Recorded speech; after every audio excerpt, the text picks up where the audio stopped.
My dear Mr. Winston, the request which you have just made of me to receive the record of my life is one which I carefully comply with so far as it lies in my power. Though I lament to say that the voice which I transmit to you is only the relic of an organ, the employment of which has been overstayed. I have gladly accepted the invitation to speak to you in this unusual manner at a time when I am anxious that my words should reach as many of my fellow countrymen as possible. We are in the budget of this year appealing to the patriotism and sense of justice of our countrymen to meet our national necessities. These necessities are not due to financial extravagance. No human system is perfect,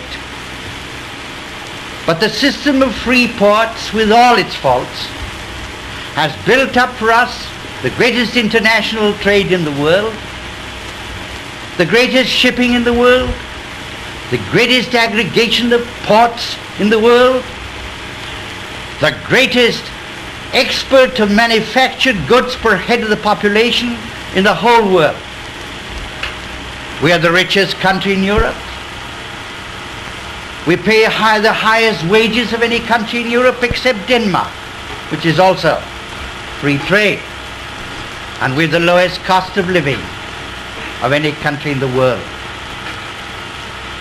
All this we are asked to fling away in a moment of bewilderment.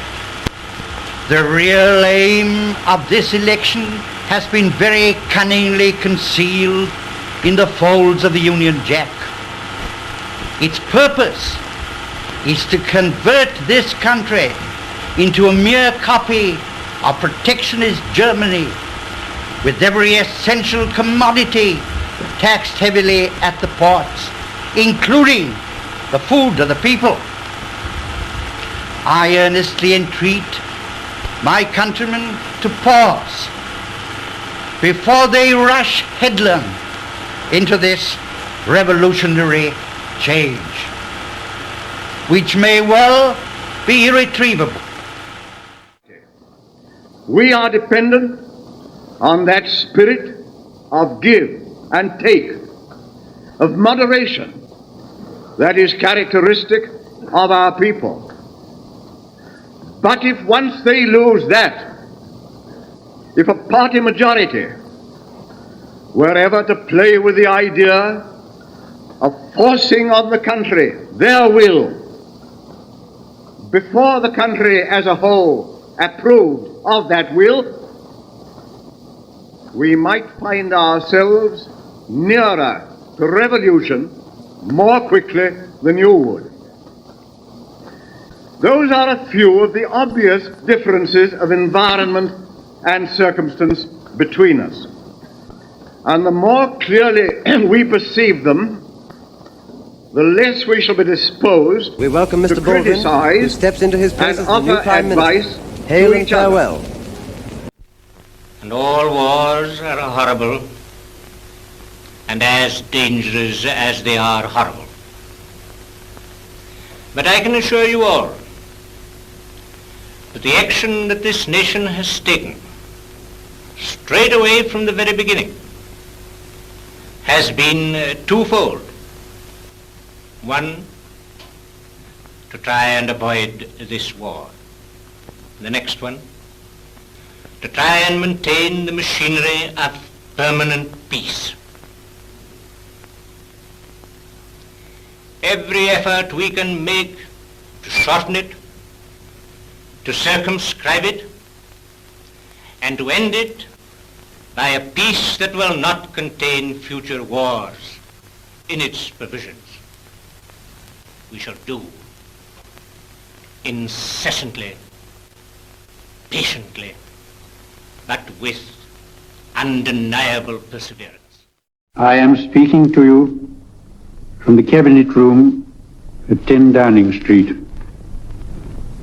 This morning, the British ambassador in Berlin handed the German government a final note stating that unless we heard from them by 11 o'clock, that they were prepared at once to withdraw their troops from Poland, a state of war would exist between us.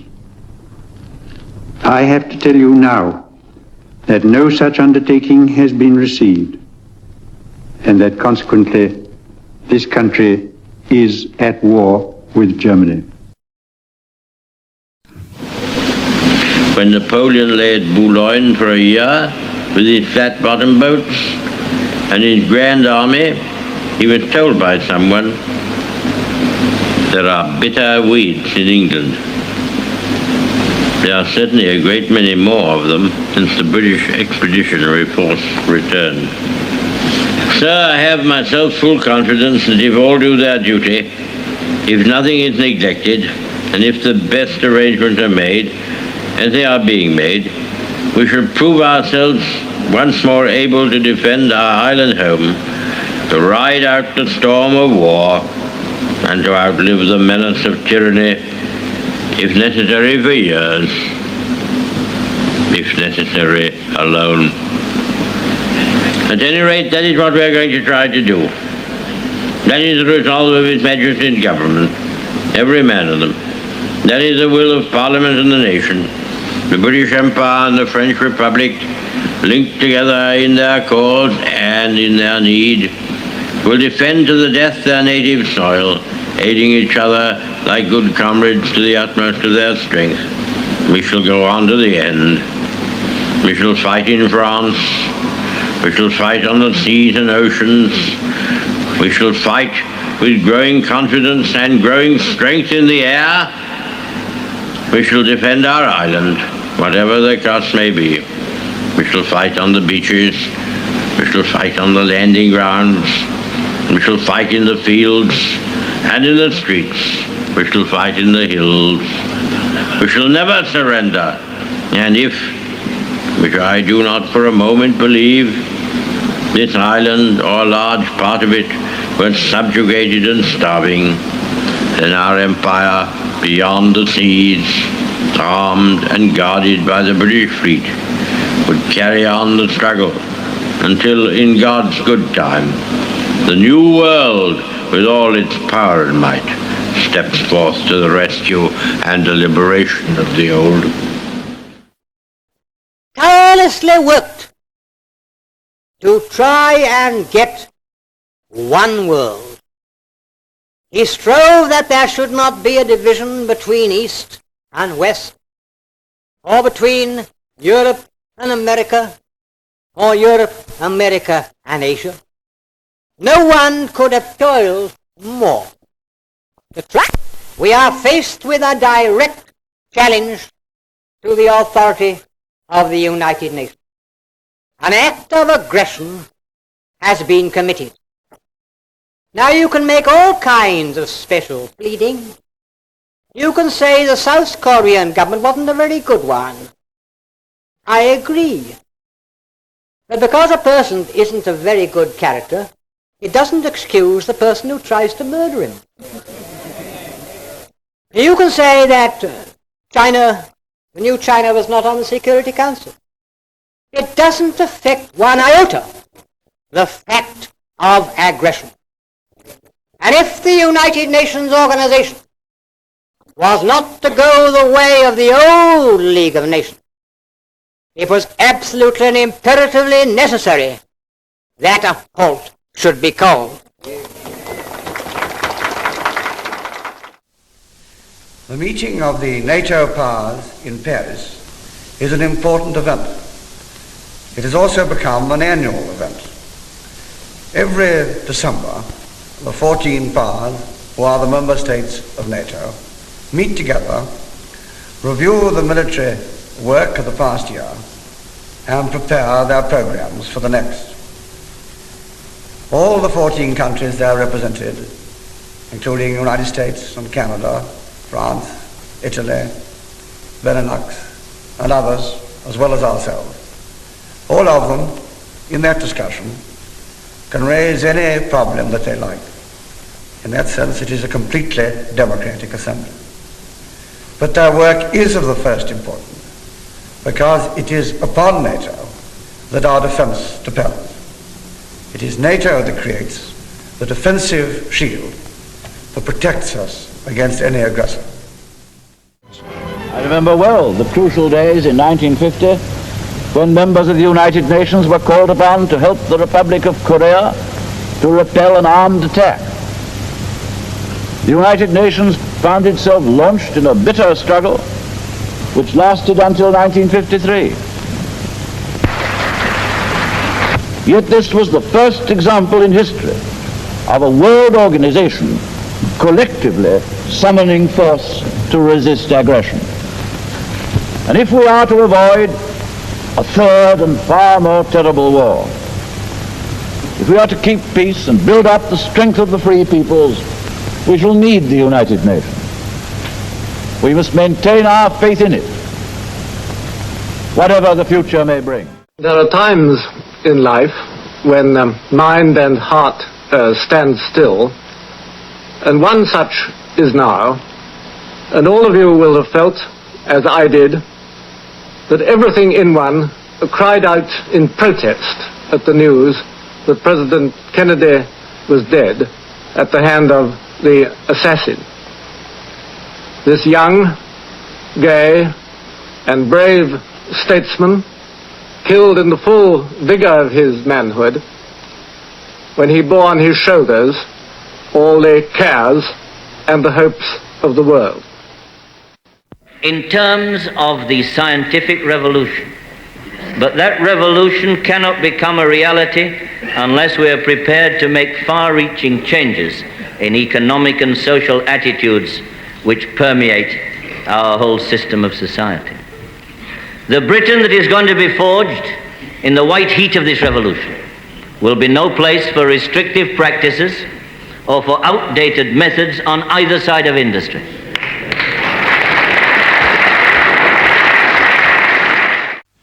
On Monday, I shall announce to Parliament the measures which we judge necessary in this present situation. In these last few weeks, we have shown ourselves energetic and resolute in the search for an agreement in the tripartite talks between the government, the CBI and the TUC.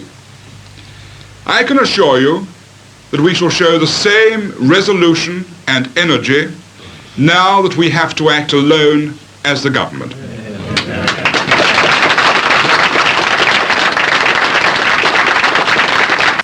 And I am determined to go on, giving every opportunity to those who sat round the table with us at Chequers and at Number 10, sat with us for more than 3 months of tripartite talks. I am determined to give them every opportunity to go on working with us together in the future. Good evening. As you will have gathered, yesterday was a very exciting day in the House of Commons. Nobody knew what the result was going to be, and at the end of the day, the government was defeated by a single vote. Well, one is enough, one's a majority, and therefore today I've asked Her Majesty the Queen to dissolve this Parliament, and she has agreed to do so. A general election for a new Parliament will therefore now be held, and it will take place on Thursday, 3rd of May, 5 weeks from today. Would he have agreed to extending qualified majority voting within the Council, to delegating implementing powers to the Commission, to a common security policy, all without any attempt to define or limit them? The answer is yes. He hasn't got a clue about the definition of some of the things he is saying, let alone securing a definition of others. Yes, the Commission does want to increase its powers. Yes, it is a non-elected body, and I do not want the Commission to increase its powers against this House. So, of course, course we are differing. Of course the chairman or the president of the Commission, Mr. Delors, said at press conference the other day that he wanted the European Parliament to be the democratic body of the community, he wanted the Commission to be the executive, and he wanted the Council of Ministers to be the Senate. No, no, no.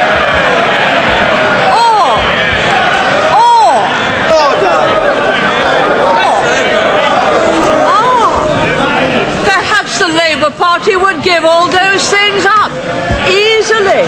Perhaps they would agree to a single currency, to total abolition of the pound sterling. Perhaps being totally incompetent with monetary matters, they'd be only too delighted to hand over the full responsibility, as they did to the IMF, to a central bank. The fact is, they have no competence on money, no competence on the economy, so yes, the right honourable gentleman would be glad to hand it all over. But what is the point in trying to get elected to Parliament only to hand over your sterling and to hand over the powers of this House to you? Now wait a while. Mr. Speaker, this morning I presided at a meeting of the Cabinet and had meetings with ministerial colleagues and others. In addition to my duties in this House, I shall be having further meetings later today. This evening, I shall be attending a long-standing engagement in the constituency of my honourable friend for Altrincham and Sale. Mr. Roger King. Mr. Speaker, may I preface my question by offering on behalf of... Forget the past. No more bosses versus workers. We are on the same side, the same team, and Britain United will win. Ask me my three main priorities for government, and I tell you, education, education, and education. And I tell you my vision of the future. I would like a state education system in Britain, so good, so attractive, that the parents choose to put behind us the educational apartheid of the past, private and state, and I don't believe anything would do more to break down the class divides that have no place in a modern country in the 21st century. And you know, our country faces the biggest choice for a generation. So we need to fight. Not bow out, not walk away, not give in, not give up, but fight. Fight to win for Britain.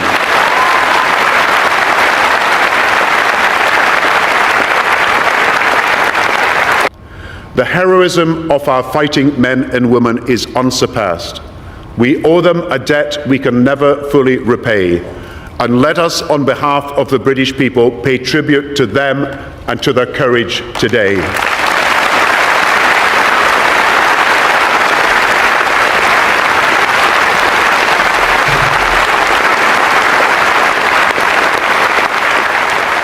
You just heard the Russian official who said Britain is just a small island that no one pays attention to. Really?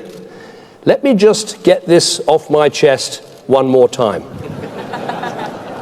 When the world wanted rights, who wrote Magna Carta? When they wanted representation, who built the first parliament? When they looked for compassion, who led the abolition of slavery? I haven't even got onto the fact that this small island beat Russia in the Olympics last year. Or, wait for it,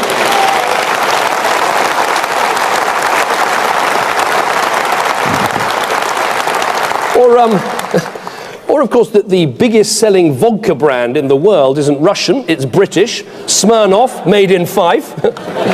So yes, we may be a small island, but I tell you what, we're a great country.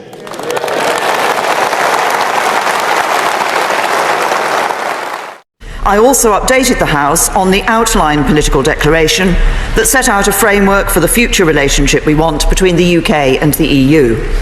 Last night I met with President Juncker in Brussels to work through the details of the full political declaration on this future relationship. We had good discussions in which I was clear about what we need in order to ensure the best possible deal for the United Kingdom. We then tasked our negotiating teams to work through the remaining issues, and as a result, the text of the political declaration has now been agreed between the UK and the European Commission, and I updated the Cabinet on this progress this morning. Mr. Speaker, the draft text that we have agreed with the Commission is a good deal for our country and for our partners in the EU. Good morning. I'm sorry I've been away from my desk for much longer than I would have liked, and I want to thank everybody who has stepped up, in particular the First Secretary of State, Dominic Raab, who's done a terrific job.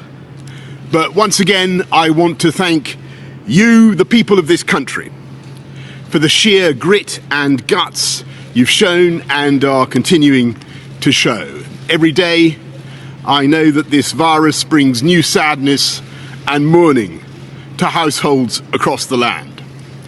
And it is still true that this is the biggest single challenge this country has faced since the war. And I in no way minimize the continuing problems we face. We are all devastated by the news that we have just heard from Balmoral. The death of Her Majesty the Queen is a huge shock to the nation and to the world. Queen Elizabeth II was the rock on which modern Britain was built. Our country has grown and flourished under her reign. Britain is the great country it is today because of her. She ascended the throne just after the Second World War. She championed the development of the Commonwealth from a small group of 7 countries to a family of 56 nations, spanning every continent of the world. Good morning. I will shortly be seeing His Majesty the King to offer my resignation as Prime Minister. To the country, I would like to say first and foremost, I am sorry. I have given this job my all, but you have sent a clear signal that the government of the United Kingdom must change, and yours is the only judgment that matters. I have heard your anger, your disappointment, and I take responsibility for this loss. To all the Conservative candidates and campaigners who worked tirelessly but without success, I am sorry that we could not deliver what your efforts deserved. It pains me to think how many good colleagues who contributed so much to their communities and our country will now no longer sit in the House of Commons. I thank them for their hard work and their service. Following this result, I will step down as party leader, not immediately, but once the formal arrangements for selecting my successor are in place. It is important that after 14 years in government, the Conservative Party rebuilds, but also that it takes up its crucial role in opposition professionally and effectively. Because we believe in Ukraine's plight today and the country's incredible potential to thrive in the years to come. This is a time for unity. In this crucial moment, as talks begin, we must work together to shape the outcome. Russia does not hold all the cards in this war, because the Ukrainians have the courage to defend their country, because Russia's economy is in trouble, and because they have now lost the best of their land forces and their Black Sea fleet in this pointless invasion. So we must increase the pressure even further to deliver an enduring peace, not just a pause in the fighting.